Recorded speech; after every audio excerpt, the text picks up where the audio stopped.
En préparant le livre Israël, parlons-en, j'ai demandé à 2 assistantes d'aller dans les rues de Bruxelles, demander au hasard aux gens qu'est-ce qu'ils savaient sur l'histoire et sur la situation d'Israël. Les réponses étaient catastrophiques. Il y a en fait une ignorance du public, et je pense que cette ignorance n'est pas due au hasard. Ça fait 60 ans que les médias européens, qui se disent les meilleurs du monde, informent le public, et on constate qu'en fait le public ne sait pas l'essentiel. Je pense que c'est dû à une opération de propagande israélienne relayée par les médias, et je l'ai résumé dans ce que j'ai appelé les 10 grands médias mensonges qui justifient Israël. Le premier grand média mensonge, c'est qu'on nous dit qu'Israël a été créé en réaction au génocide contre les Juifs en 40-45. Ça, c'est totalement faux. En fait, c'est un projet colonial qui est bien plus vieux, qui a été décidé au congrès de Bâle en 1897. Le mouvement nationaliste juif décide de coloniser la Palestine. À ce moment-là, on emploie le mot colonialisme, il n'est pas du tout honteux.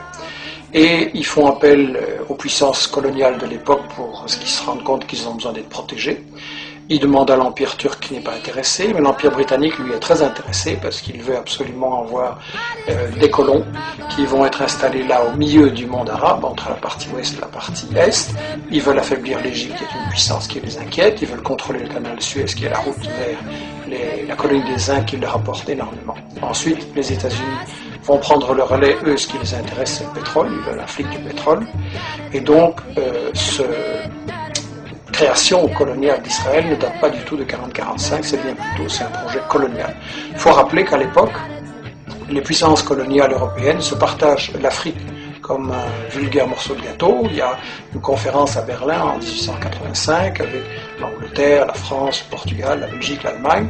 On se partage l'Afrique comme un vulgaire gâteau. Il n'y a évidemment aucun Africain qui est installé, qui est invité, je veux dire. Et donc on est vraiment dans l'époque coloniale. Israël, c'est un projet colonial, il faut le dire. Alors, le deuxième grand mythe qui justifie Israël, c'est oui, mais les Juifs, en fait, ils retournent sur la terre dont ils auraient été chassés par l'Empire romain en 70 après Jésus-Christ. Ça, c'est aussi un mythe total, parce que, en fait, j'ai interviewé dans ce livre l'historien Shlomo Sand, qui a lui-même interviewé les historiens, les archéologues israéliens, et tout le monde dit non, il n'y a pas eu d'exode, et donc il n'y a pas de retour. En gros, les populations, elles sont restées là, elles n'ont pas bougé. Bien sûr, il y a eu des invasions, des migrations, des mélanges, mais en gros, elles n'ont pas bougé, les populations. Ce qui a 2 conséquences cocasses. La première, c'est que, au fond, les descendants des Juifs de l'époque de Jésus-Christ, c'est les Palestiniens qui vivent là aujourd'hui, maintenant.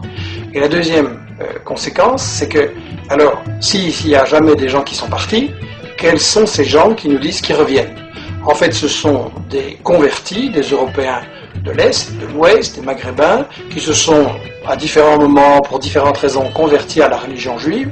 Et en fait, comme dit Shlomo Sand, le peuple juif, ça n'existe tout simplement pas. Il n'y a pas d'histoire commune, il n'y a pas de langue commune, il n'y a pas de culture commune, il y a juste une religion. Mais une religion, c'est pas un peuple. On ne parle pas de peuple chrétien, de peuple musulman, et donc pas de peuple juif non plus. Alors, le troisième grand mythe, c'est l'idée que, en fait, c'est pas grave s'ils se sont installés là en Palestine pour coloniser, parce que nous dit-on, c'était un désert, c'était une terre sans peuple, donc c'était vide. Ça aussi, c'est un mensonge total. En réalité, les témoins de l'époque, déjà au 19e, début 19e, disent la Palestine, c'est un océan de blé. Il y a des cultures et des exportations, notamment vers la France, de l'huile, du savon, les fameuses oranges de Jaffa. Et d'ailleurs, quand les colons britanniques et puis les colons juifs vont vouloir s'installer en Palestine à partir de 1920, les paysans palestiniens refusent de céder leurs terres, et donc il y a des révoltes, il y a des grèves générales, il y a des manifestations avec de nombreux morts, il va même y avoir une guérilla en Palestine, donc c'était tout sauf un désert, et tout ça n'a été brisé que par une répression très très féroce de l'occupant britannique et des sionistes ensuite. Alors on nous dit, oui c'est vrai, il y avait des Palestiniens, mais enfin ils sont partis d'eux-mêmes. Ça aussi c'est faux. J'ai cru ça moins longtemps, et tout le monde a cru ça, et ça a été la grande version officielle d'Israël, jusqu'à ce qu'on a appelé les nouveaux historiens israéliens, Benny Morris qui est interviewé dans les livres, Papé et d'autres disent non, les Palestiniens ont été chassés par la violence, par la terreur, par toute une opération systématique pour les expulser en fait du pays, pour vider la terre de ses habitants. Donc ça c'est encore un mythe absolu, et ça c'est pour disons la partie historique. l'histoire d'Israël, tout ce qu'on nous cache, qui est très très important à comprendre. Et ensuite, ce qu'on nous dit sur la période actuelle, c'est que de toute façon, Israël, c'est la seule démocratie au Moyen-Orient et que donc il faut la défendre, c'est un État de droit. Premièrement, c'est pas un État de droit, c'est le seul État au monde où la Constitution ne fixe pas les limites du territoire. Dans tous les pays du monde, il y a une Constitution qui dit le territoire il commence là, il s'arrête là, et ça c'est notre pays. Israël non, parce qu'Israël c'est justement un projet d'expansion qui n'a pas de limite, et il y a donc une Constitution en plus totalement raciste qui dit que Israël c'est l'État des Juifs. Ce qui veut dire que les autres sont des sous-citoyens, des sous-hommes, et donc c'est la négation même de la démocratie, une constitution pareille. Donc Israël n'est absolument pas une démocratie, et je voudrais dire qu'en fait, Israël c'est le colonialisme, c'est le vol de la terre, c'est le nettoyage d'une population, ça ne peut pas être considéré comme une démocratie. Alors bien sûr on me dira, il y a un parlement, il y a des médias, il y a des profs d'UNIF qui critiquent, etc., c'est vrai. Mais étant donné que c'est un État qui est basé sur le vol de la terre, ça veut dire qu'en fait c'est une démocratie entre les voleurs pour savoir comment ils vont continuer à voler. Et ça n'est pas une démocratie, c'est du colonialisme, c'est toujours de la dictature.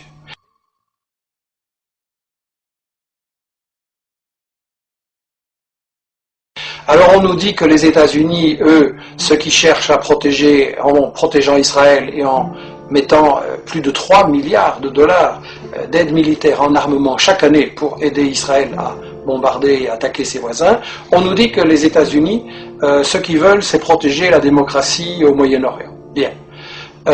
Si les États-Unis étaient pour la démocratie, ça se saurait parce que c'est eux qui ont mis en place et qui protègent les dictatures épouvantables de l'Arabie Saoudite, du Koweït, le tyran Moubarak avec du sang sur les mains. Donc en fait, ils ont installé tout ça. Et eux, ce qui intéresse les États-Unis dans Israël, c'est pas du tout la démocratie, c'est en fait le flic du pétrole. Et ça, dans le livre, Chomsky, Samir Amin l'explique très bien, et d'autres, les États-Unis veulent absolument contrôler le pétrole, donc le Moyen-Orient. Ils veulent briser tout État qui pourrait résister à ce projet et qui n'accepterait pas de donner son pétrole pour rien. On l'a vu avec les guerres d'Irak, on l'a vu avec d'autres agressions. Seulement, les États-Unis ne peuvent pas attaquer à tout bout de champ tous les pays du Moyen-Orient qui ne leur plaisent pas. Donc ils ont besoin de ce que Chomsky appelle dans son interview le flic de quartier. Israël, c'est ça, le flic de quartier. Dans le temps, les États-Unis avaient le Shah d'Iran, une dictature épouvantable qu'ils avaient imposée en renversant le premier ministre élu, Mossadegh, en 1953, et donc ils ont installé une dictature épouvantable. Mais ils ont perdu l'Iran, et donc maintenant, il ne reste pratiquement qu'Israël, et c'est pour ça que les États-Unis protègent Israël, alors que celui-ci viole le droit international, viole les conventions de l'ONU, viole l'égalité entre les êtres humains. Donc c'est clair, ça doit être clair, c'est une guerre économique, ce qui est mené là par les États-Unis.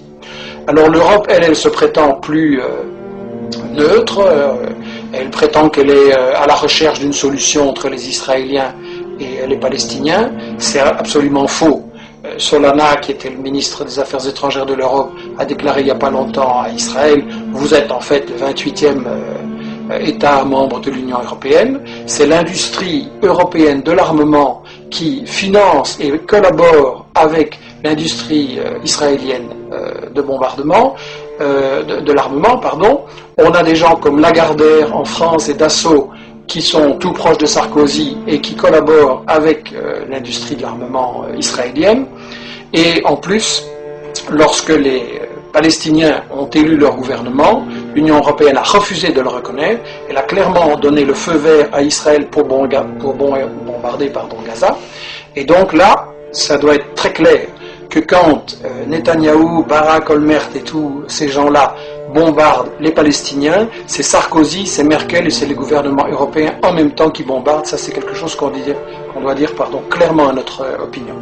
Alors, quand vous dites ce genre de choses, quand vous racontez la véritable histoire de la Palestine et d'Israël, quand vous montrez les intérêts scandaleux des États-Unis et de l'Europe, alors tout de suite, évidemment, on essaye de vous fermer la bouche en disant que vous êtes un antisémite. Enfin bon, disons un raciste anti-juif. Il y a une chose qui doit être très claire. Quand on critique le gouvernement d'Israël, on n'est pas raciste anti-juif, au contraire, on critique un gouvernement qui nie l'égalité entre les êtres humains, entre les juifs et les musulmans. Et donc on veut au contraire que soit possible un avenir, une paix, une entente entre les juifs, les musulmans, les chrétiens et les laïcs au Moyen-Orient. Et c'est pour ça qu'il faut arrêter le gouvernement d'Israël dans ses crimes.